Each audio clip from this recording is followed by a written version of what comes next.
Hello there, very good afternoon and welcome to Lunchtime News on TV1. On behalf of the Newsfirst, the voice of the people, I'm Martin Satyanesan. Let's start off with a look at your headlines for this afternoon. 15 health trade unions engaged in a trade union action citing 14 demands. Debate on the no-confidence motion against Minister Udaya Gammampilla on the 19th of July. Another consignment of Pfizer vaccines arrives in Sri Lanka. Farmers' protests continue demanding fertilizer.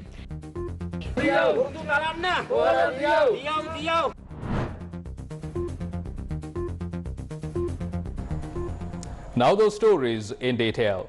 The trade union action staged by 15 trade unions attached to the health sector based on 14 demands is continuing.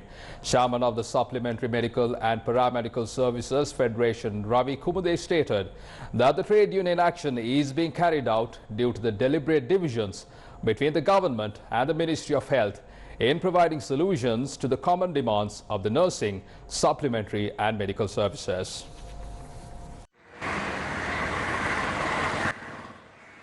The patients who arrived at the National Hospital were inconvenienced due to the trade union action.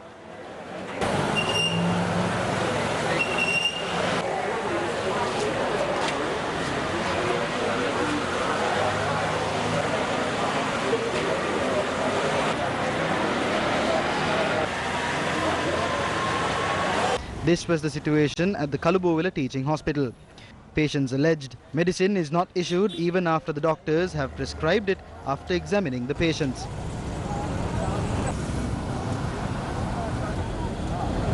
Meanwhile, our correspondent noted that the day-to-day activities at hospitals island-wide were disrupted.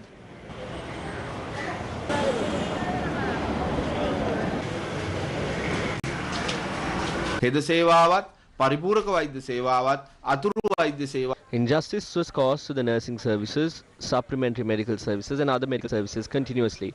The Health Secretary clearly knows the nature of this problem. The trade union issues faced by the nursing services, supplementary medical services and other services are similar. These issues were created by the governing body of the Ministry of Health by converting it to the Ministry of Medical Health and creating a huge issue to the independence of the other services. These issues have arisen because they are trying to do the right thing in the wrong way.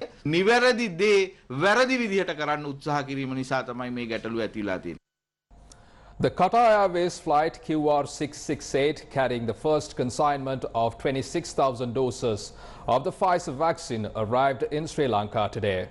A total of 200,000 doses of the Pfizer vaccine is due to arrive in the country by the end of this month.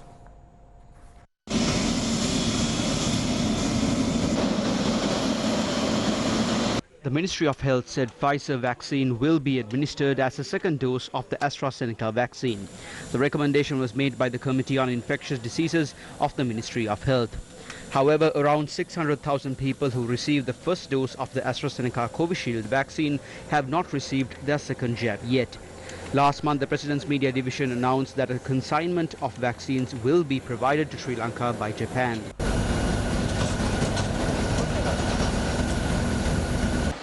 The newly arrived batch of Pfizer vaccines were taken to the blood transfusion center in Narahempita in order to store them in temperatures of -60 to -80 degrees Celsius.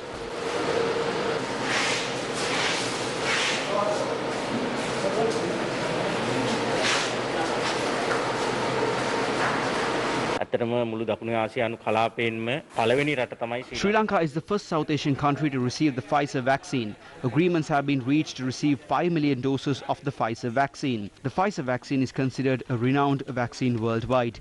The Health Ministry will announce today or tomorrow to which categories the vaccine will be given to.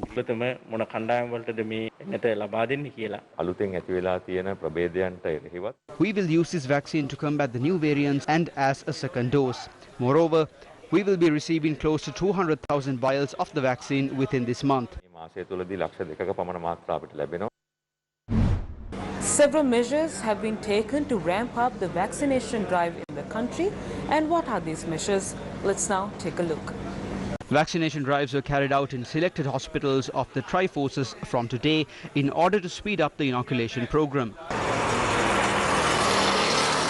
Army Commander General Shabendra Silva stated that any individual above the age of 30 living in the Western Province can obtain the Sinopharm vaccine in these hospitals between 8:30 a.m. and 4:30 p.m. Accordingly, this inoculation program started this morning at the Narahempita Army Hospital.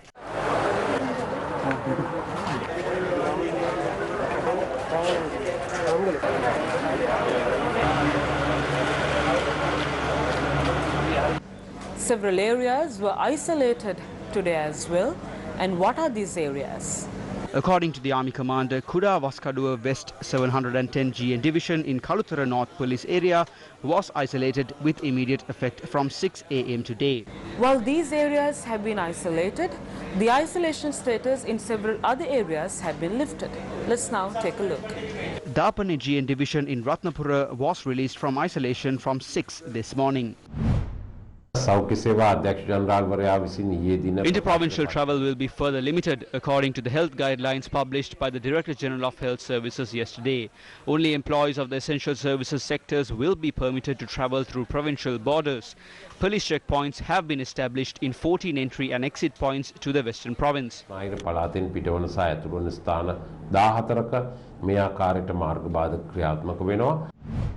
Tourism sector was one main industry that was affected by the COVID-19 pandemic in the country.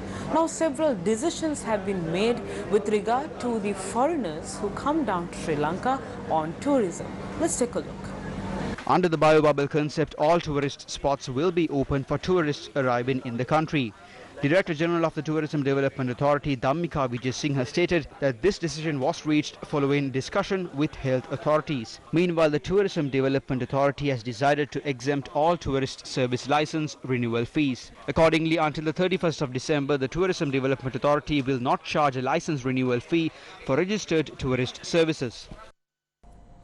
The farmers engaged in cinnamon cultivation are facing severe difficulties when cultivating their crops.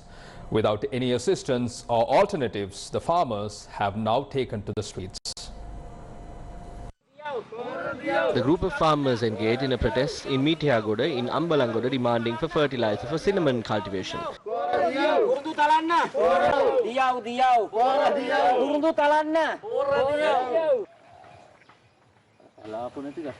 The farmers engaged in cinnamon cultivation allege the primary export material from Galle district faces a threat as a result of the lack of fertilizer. 12,000 acres of land is used for cinnamon cultivation in the Galle district. They allege growth of the plants have been hampered without fertilizer. The farmers engaged in cinnamon cultivation are facing huge issues due to the lack of chemical fertilizer. The cinnamon plant will not grow with organic fertilizer. Do some research and provide us with the proper solution. We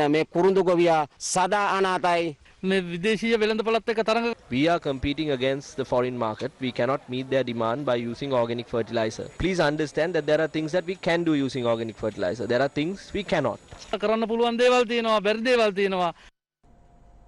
A protest was organized by the Samagi Jana Balavegaya over the fuel price hike, fertilizer shortage and the rise in the cost of living was held this morning.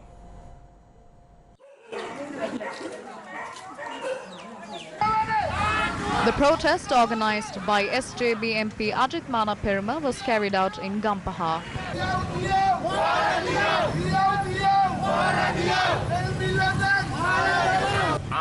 The government's money in banks is also at a risk now. The country is losing dollars and the country is going bankrupt. They are trying to take money from China by selling off our resources and important places in Colombo. They are that bankrupt. In the meantime, even the 5,000 rupee allowance given due to COVID-19 is not being granted to anyone. If you can't govern this country, leave. Basil will not be the answer for this. The policies of our government are ruined. Supporters of the SJB, including MP Buddhika Pathirene, engaged in a protest march from Deniyaya today.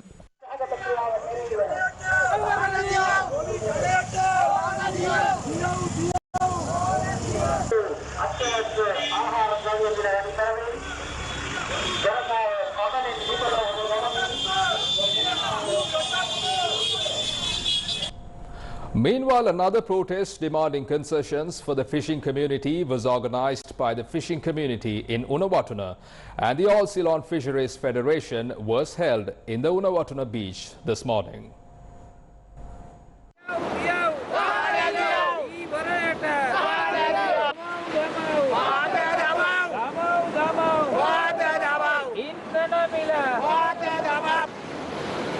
The group engaged in the demonstration holding torches.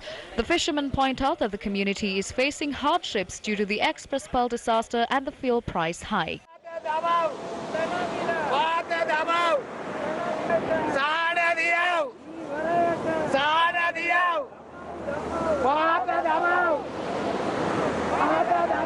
දැන් ඊයේ ගිහලා dull දෙකක් ගහලා මේ ලෝක සංසාර සතෙක් නෑ. ඉතින් අපි කොහොමද ජීවත් වෙන්නේ? හැමදාම ගිහිලා රැකියාව නැතුව තමයි ගොඩට එන්නේ. ඒ වෙනුවෙන් හිතලා අපිට මොනවා හරි සහන ආධාරයක් දෙන්න මේ කාල සීමාවේ හරි කියලා ඉල්ලා සිටිනවා. මේ මාළු අල්ලන්න මොහොතට ආව නෙවෙයි. මේ The හිමිති fishermen had to go to the show this early morning to stage a protest. We staged protest during the daytime and now we are forced to stage protest in the night time as well. We are doing this to solely make our rulers pay attention to our problems. The fishermen community has no other jobs to do. The oil prices have gone up and when we go to the sea, there is no fish. We are facing a huge problem here. The MV Express Pearl vessel provided 720 million rupees of compensation, but was the fishing community compensated yet? ඕ ඒ වන්දි අරගෙන අපේ දීවර ප්‍රජාවට ඒ වෙනුවෙන් ලබා යුතු ගෙවීම් කරාද? The no confidence motion against Minister Uday Gammanpilla will be debated at the Parliament on the 19th and the 20th of this month.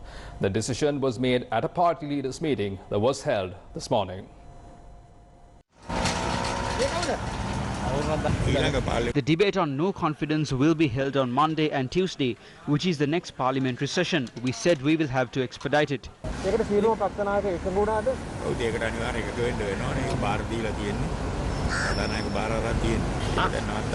ආණ්ඩුව පැත්තෙන් මොන වගේ යෝජනාද ආවේ? ඒගොල්ලෝ එක දවසක් දාලා තිබ්බා ඉස්සෙල්ලා. කිව්වා මදි කියලා. දවස් තුනක් ඕනේ කියලා. ඒ දවස් දෙකකට එකතු. ඉල්ලීමක් කරා මේ සතියේ අපි We requested the debate this week. However, the government said they have something important this week. However, I said, based on parliamentary culture, no confidence motion should be given priority. හැබැයි කතාවක් තියෙනවා මේ දැන් ගම්මන්පිලගේ ඇමතුමාගේ අමාත්‍යාංශ වෙන කෙනෙකුට දීලා එම අමාත්‍යාංශ වෙන කෙනෙක්ට දෙන්න. කිව්වා මන් දන්නේ නැද්ද ඒක ආගමින් ආන්න. There are two factions within this government. There is one faction that is against Minister Uday Gammanpilla and there is another that speaks against General Secretary of the SLPP. So the government is afraid that this will be broken into two. The people who are speaking now should also vote. අපි කිසිම කෙනෙක් fail කියලා. Until now, no one can say we have failed. We have passed. Why do we need Basil Rajapaksa? People with various talents in the political sphere should come together. During the parliamentary week, we expect him to join us in parliament as an MP and do his part to be a strength to President Gotabaya Rajapaksa and Prime Minister Mahinda Rajapaksa. Mahinda Rajapaksa අගමැතිතුමාට අපේ ආණ්ඩු ලොකු ශක්තියක් වෙන එක. Former Minister Partly Champika Ranawaka's Media Secretary Dhanushka Ramanayaka has been summoned to appear before the CID this morning. Accordingly, he arrived at the CID this morning.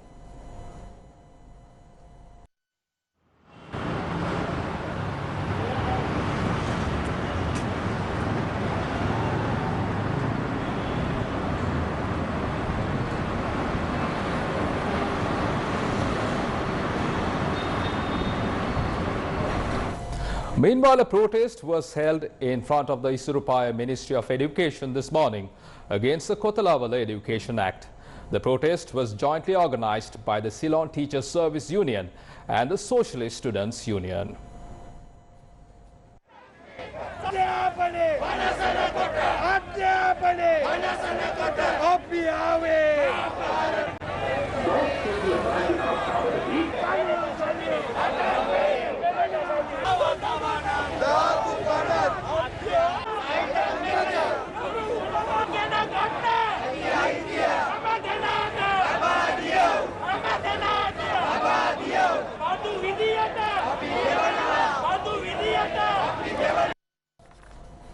In a weather update, the Met Department predicts heavy showers in the western, Sabaragamuwa, northwestern and southern provinces and in some places in the Kandy and Nuwara districts. The department said that an increase in rainfall is expected in the southwestern and western parts of the island. The Met Department further stated that showers or thunder showers will occur at several places in other parts of the country during the evening or night. Heavy rains since this morning have led to a landslide in the Baddegoda area near the 12-kilometer post of the Southern Expressway. It is reported that a side wall was damaged due to this landslide. Meanwhile, about 30 houses were partially damaged due to the strong winds that prevailed around Ragama Walpula last evening.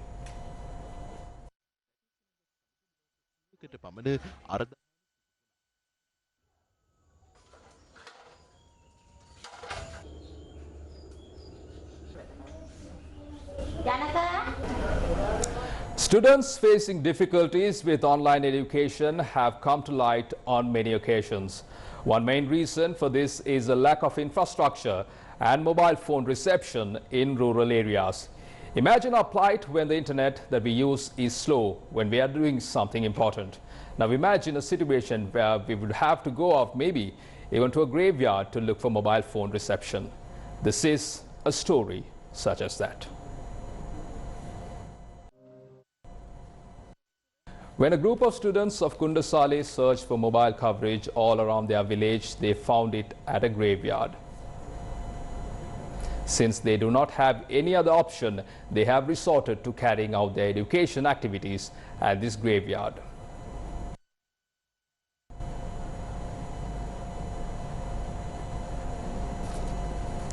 Meanwhile, Supreme Court Judge Mahinda Samayawardena has stated that he will step down due to personal reasons from considering the fundamental human rights petition presented by former parliamentarian Rishad Badiuddin and his brother Riyaj Badiuddin. On 3 previous occasions, 3 Supreme Court justices had stepped down from considering this petition, citing personal reasons. The 2 petitions were taken up today before a 3-judge bench comprising Justices Murthu Fernando, Attila Vengapuli and Mahinda Samayawardena. Accordingly, the bench postponed the hearing of the petition to the 8th of July. Former parliamentarian Rishad Badiuddin and his brother Riyaj Badiuddin have filed the petitions challenging their arrest and detention under the Prevention of Terrorism Act. අකුරු කරන්න signal හොයන ළමුන්ට online වෙහෙස නිවන on එයා පාඩම් මාලාව ගම්මැද්ද තක්සලාව සාමාන්‍ය පෙළ පහශි ශත පාඩම් සිංහල වගේම දෙමළ බසින් TV1 හා ශක්ති TV ඔස්සේ ඔබට පිළිගන්වන්නේ සතුටින්. From that, we bring to a close this edition of Lunchtime News on TV1. For details of these stories and much more, simply log on to our website www.newsfirst.lk. For the News First, the voice of the people, I am Martin Satyanis, and you take care and stay safe.